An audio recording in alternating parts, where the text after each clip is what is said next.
ఏం చెయ్యాలో తోచక నవ్వుతున్నావా? నవ్వు. ఆ నవ్వు నీకింకా కొన్ని రోజులు మాత్రమే ఉంటుంది. అందమైన పెళ్ళాన్ని పక్కలో పెట్టుకుని కూడా ముట్టుకోవడానికి వీల్లేక గడ్డాలు పెంచుకుని పిచ్చివాడ్లా పార్టీ వెంట నువ్వు తిరుగుతుంటే నా చిటికిన వేలంత లేదు నీ చిన్న మెదడు. ఎన్ని ఆలోచనలు చేశావే. ఏ నన్ను ఏమి అంటావా? పెళ్ళానివి కదే. నువ్వు అన్నట్టుగా ద్విపాత్రాభినయం కాదు, తల్లిని సంతోషపెట్టే కొడుగ్గా, కార్మికుల కష్టాలు కన్నీళ్లు తుడిచే యూనియన్ లీడర్గా, అహంకారపు పెళ్ళానికి అర్ధాంగి అర్థం తెలిసొచ్చేలా చేసే ఘరానా మొగుడిగా త్రిపాత్రాభినయం చేస్తాను. అగా నువ్వు చెప్పింది నేను విన్నప్పుడు నేను చెప్పేది పూర్తిగా వినాలిగా. ఇంకేమన్నావు? నీ అందం చూసి నేను గెడ్డాలు పెంచుకుంటానన్నా.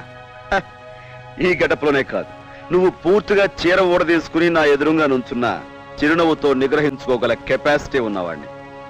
నన్ను ఉమాదేవి మొగుడు అంటారు,